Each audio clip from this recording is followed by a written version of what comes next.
بسم اللہ الرحمن الرحیم. ہارون رشید عرض کر رہا ہوں. السلام علیکم ورحمۃ اللہ وبرکاتہ. خبریں آج زیادہ اہم ہیں، کوشش کروں گا جلدی سے نمٹا دوں، لیکن بہرحال جو اہم خبریں وہ تو سنا نہیں ہیں، اور اگر آپ آخر تک سنیں کوشش کروں گا میں جلدی نمٹا دوں، لیکن وہ پورا منظرنامہ امید ہے کہ آپ کے ذہن میں واضح ہو جائے گا. اڈیالہ جیل سے خبر یہ ہے کہ عمران خان صاحب نے 2 دن سے مکمل خاموشی اختیار کر رکھی ہے. نہ وہ کمرہ عدالت میں اخبار نویسوں سے بات کرتے ہیں اور نہ روسٹم پر جا کر گفتگو کرتے ہیں. سوال یہ ہے کہ کیا وہ مایوسی کا شکار ہیں اور حالات کا دباؤ بالآخر ان پر اثر انداز ہونے لگا ہے؟ پہلی بات تو یہ ہے کہ رپورٹروں پر پابندی لگا دی گئی ہے کہ وہ بات کر ہی نہیں سکتے، یعنی سوشل میڈیا پر بھی بات نہیں کر سکتے. جو چینلز ہیں ان پر تو آپ کو پتہ ہے کہ بہت پہلے سے پابندی ہے، نام تک لینے پہ پابندی ہے، تصویر دکھانے پہ پابندی ہے، لیکن اخبار نویس اب صرف کیس کی کوریج کر سکتے ہیں، گفتگو نہیں کر سکتے. اب جس عمران خان کو میں جانتا ہوں مایوس ہونے والا وہ نہیں ہے.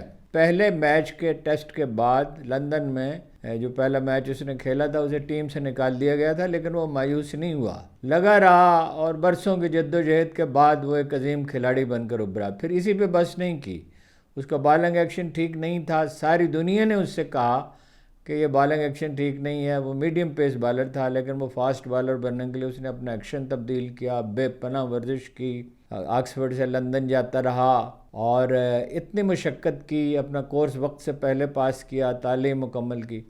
پھر عین عالم شباب میں جب وہ اس کے کرکٹ عروج پر تھی اس کی ٹانگ ٹوٹ گئی. 3 سال وہ ہڈی کے جڑنے کا انتظار کرتا رہا مگر مایوس نہیں ہوا. پھر اس نے کرکٹ سے ریٹائرمنٹ لے لی اپنے عروج پر.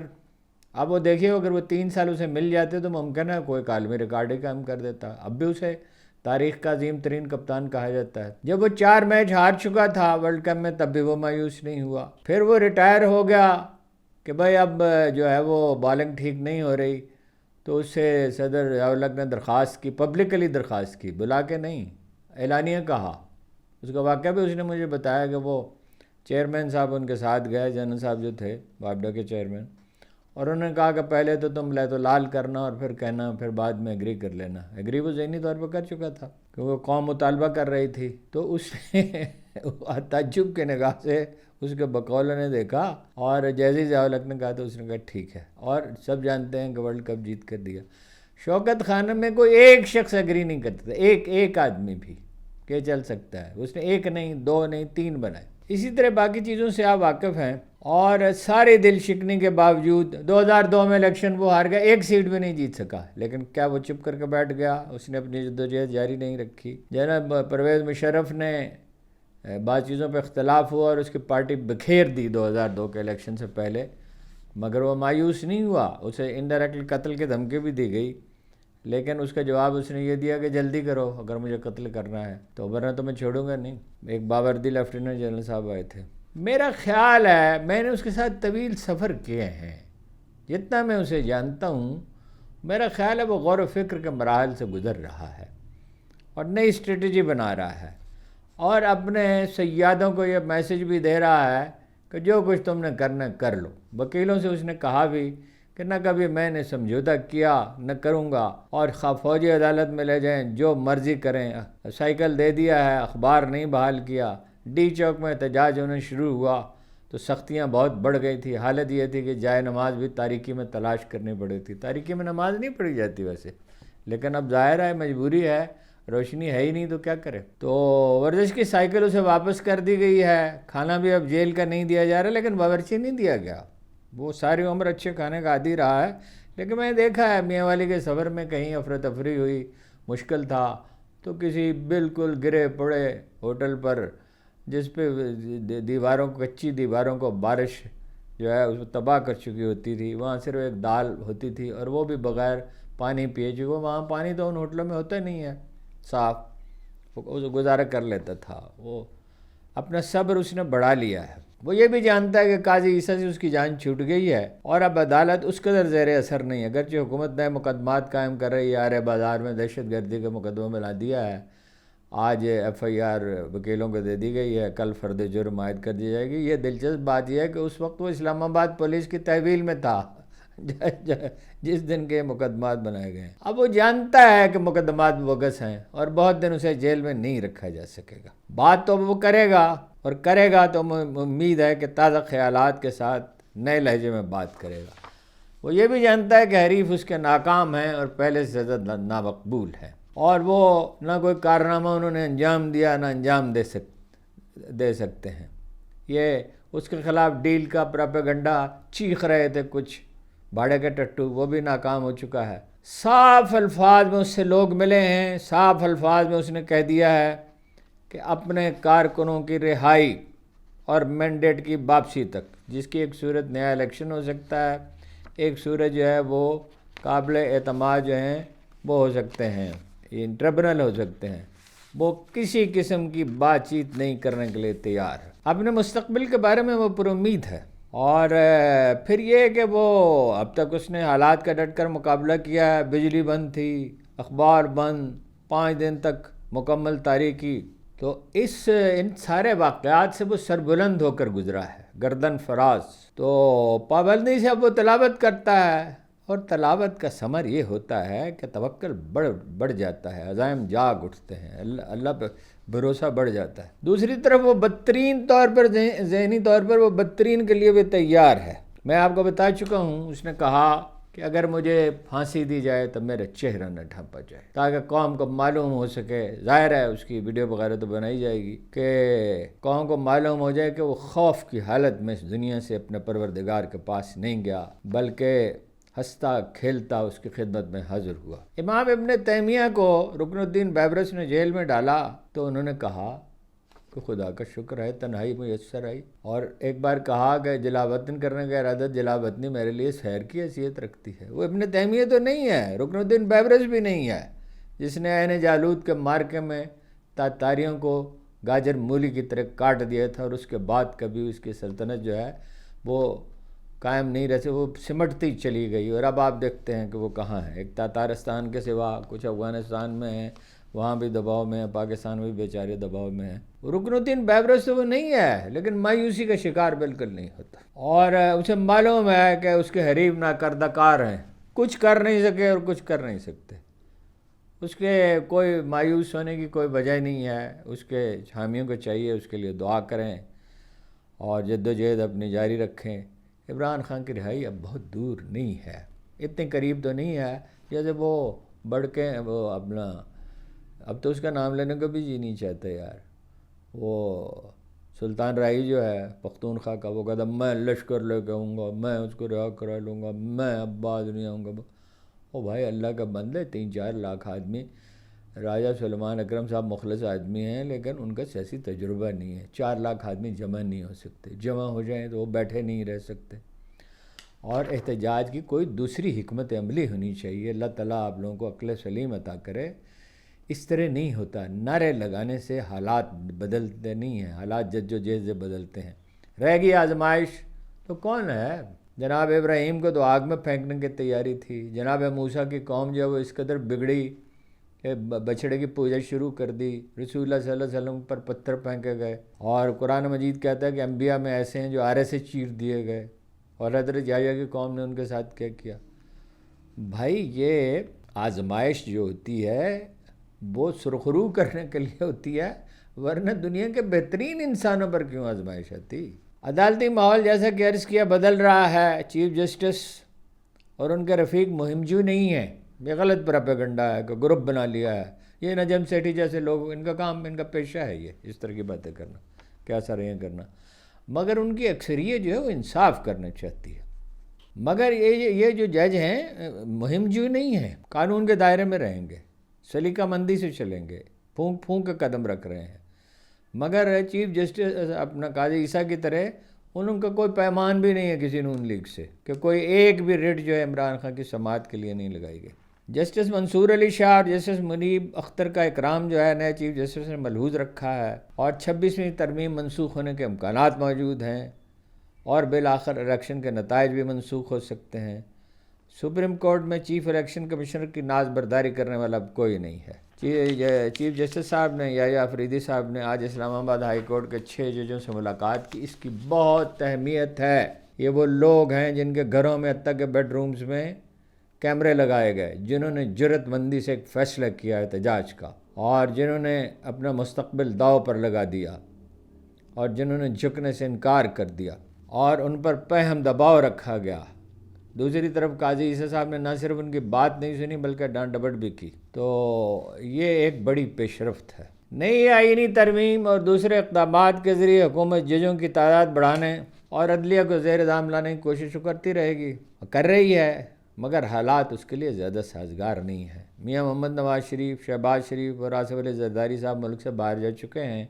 کیا سارا یہ کی جا رہی ہے کہ وہ مسلسل ایک دوسرے کے ساتھ رابطے میں ہیں تاکہ وہاں کوئی نئی منصوبہ بندی کر سکے۔ اپنے مستقبل سے وہ خوفزدہ ہیں۔ یہ حکومت زیادہ دن رہ نہیں سکتی، اس لیے کہ کر کچھ سکتی نہیں ہے، بھیک مانگتی ہے اور منمانی کرتی ہے اور شعبدہ بازی کرتی ہے، اور کرپشن سے یہ لوگ باز نہیں آ سکتے۔ چین کو ناراض کر دیا گیا ہے۔ اسحاق ڈار صاحب جو ہیں نا، اگر آپ ان کو انگریزی بولتے ہوئے سنیں تو آپ کو پتہ چلے گا کہ وہ سفارتی انگریزی سے بالکل ہی نابلد ہے۔ آخری آدمی جو ٹھیک سے اظہار خیال کر سکتا تھا، اگرچہ ذرا لمبی بات کرتے تھے، وہ خورشید قصوری صاحب۔ آغا شاہی تھے مثالی آدمی، جن کو دنیا بھر نے خراج تحسین پیش کیا جب وہ سب کے دوش ہوئے۔ تو غیر ذمہ دار آدمی ہے اسحاق ڈار۔ میرا خیال ہے ان کو کوئی دوسری وزارت دے دینی چاہیے، یا بولتے ان کو وزارت دینے کی ضرورت کیا ہے۔ ملائیشیا کے وزیر اعظم بھی ناراض گئے۔ دیکھیے، 3 امریکی شہریوں سے، امریکی سفارت خانے کے 3 آدمیوں کی 3 امریکی شہریوں سے ملاقات کرائی گئی ہے، لیکن ملائیشیا کا وزیر اعظم نہیں مل سکتا۔ یہاں تک کہ پی ٹی آئی کی لیڈرشپ سے وہ ملنا چاہتے تھے، اس سے بھی انہیں منع کر دیا گیا۔ ترکی ہے، ملائیشیا ہے۔ طیب رضوان، میں آپ کو ذمہ داری سے کہتا ہوں کہ بیزار ہیں اس حکومت سے۔ آپ نے دیکھا کہ سرد میری سے ملے تھے وہ شہباز شریف سے، اور وہ اتنے گھبرائے کہ کہا میں آپ کے لیے آم لے کے آؤں، آپ کی بیگم کے لیے بھی آم لے کے آؤں۔ ہاں جی، یہ سب جانتے ہیں۔ چین نے سروے کرایا، سعودی عرب نے سروے کرایا 2 برس پہلے، امریکہ نے کرایا، ترکی نے کرایا کہ عمران خان کتنے مقبول ہے۔ پھر یہ کہ یہ ان ملکوں میں بھی مقبول ہے، چین میں بھی، ملائیشیا میں بھی، اور پورے عالم اسلام میں۔ ان ملکوں کو ناراض کر کے کیا ملک کیا حاصل کرے گا؟ حکومت ایک قانون لا رہی ہے جس کے تحت مطلوبہ شخص کو، یہ خیر اس کی تفصیل میں بعد میں آپ کو بیان کرتا ہوں۔ لاہور ہائی کورٹ کے جسٹس امجد رفیق صاحب نے سیکشن 3 پنجاب کے تحت نظر بندی قانون مجریت 360 پر عمل درآمد روک دیا ہے۔ اب ڈپٹی کمشنر یا حکومت کسی بھی شخص کی نظر بندی کا حکم جاری نہیں کر سکتے۔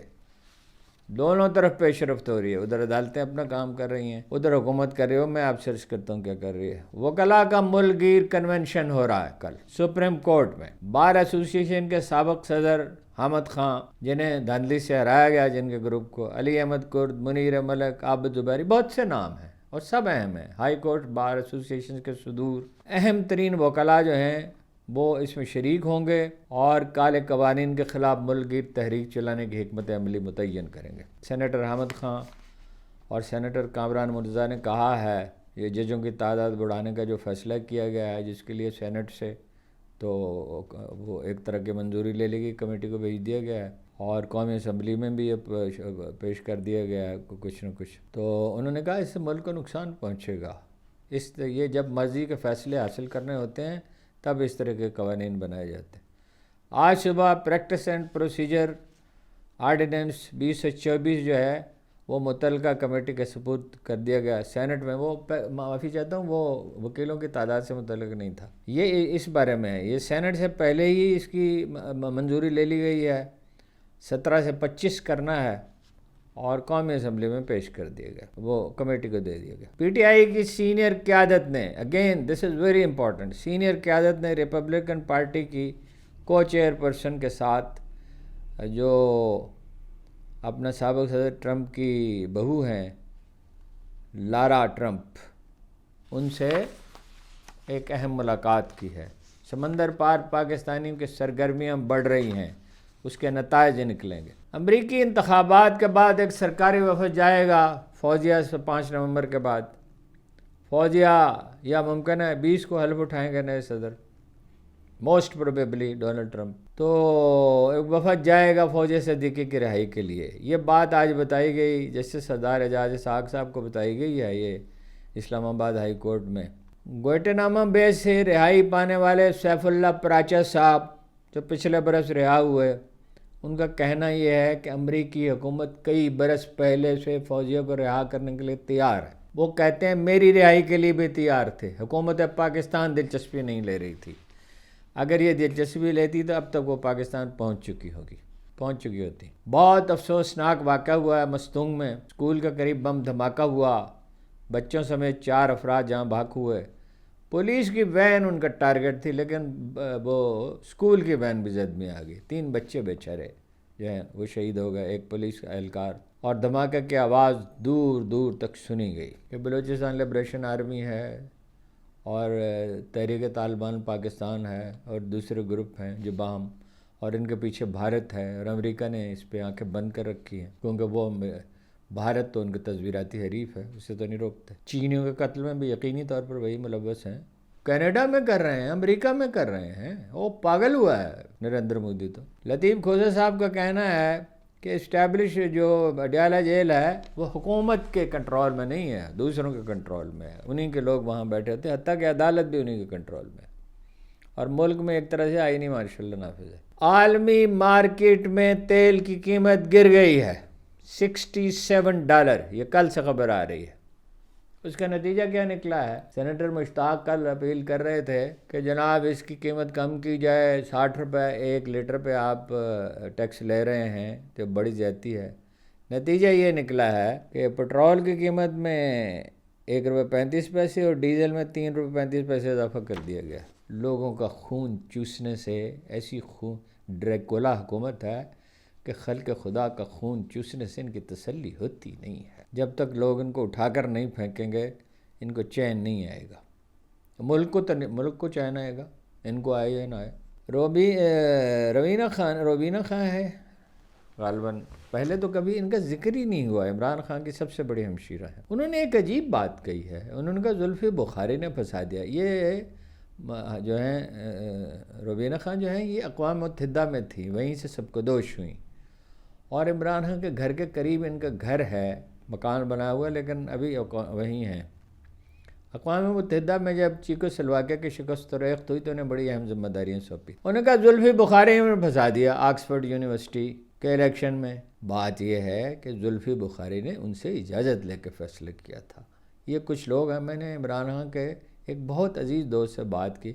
انہوں نے کہا یہ کچھ لوگ ہیں جو گھر میں بھی فساد پھیلانے کی کوشش کرتے رہتے ہیں، ایک دوسرے کے خلاف اکساتے ہیں خاندان کے افراد کو بھی، اور جو ہیں ان کے مختلف ساتھیوں کو بھی اکساتے ہیں. انہیں محترمہ کو معلوم نہیں ہے صورتحال کیا ہے. زلفی بخاری نے بے حد محنت کی ہے اور وہی کر رہے ہیں. شہباز گل کر رہا ہے، چند اور پاکستانی کر رہے ہیں. تو انہوں نے یہ بیان دے دیا، انہیں اندازہ نہیں ہے. عمران خان تو جیت رہے تھے، وہ تو برطانوی حکومت کا دباؤ آیا تو ان کا نام نکالا گیا. ایسے موقع پہ MI6 MI5 متحرک ہوتی ہیں، یہاں سے التجا کی گئی. اور برطانوی اخبارات میں خبریں چھپی ہیں کہ اس سلسلے میں ثبوت جمع کیے جا رہے ہیں اور جلدی چھپ جائیں گے. تو اندازہ ہو جائے گا جو لوگ دل جمعی کے ساتھ پارٹی کے لیے کام کر رہے ہیں ان کی دل شکنی نہیں کرنی چاہیے. انہیں اندازہ میرا خیال ہے نہیں تھا. PIA کی جناب قیمت 110 ارب روپے لگائی گئی ہے اور مذاق بھی اڑایا گیا کہ $1 کی بھی نہیں ہے، زیادہ سے $1 قیمت لگائی.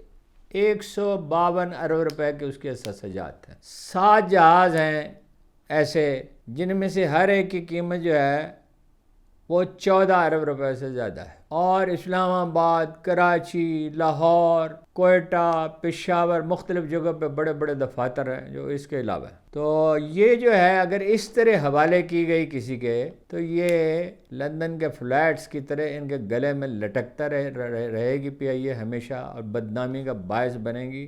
اس کو شفاف ہونا چاہیے اور یہ بتانے کی ضرورت نہیں ہے کہ چیزوں کو شفاف کیسے رکھا جاتا ہے. یہ قوم کا مال ہے اور قوم کا مال بہت لوٹا گیا ہے اور یہ سلسلہ بند ہونا چاہیے.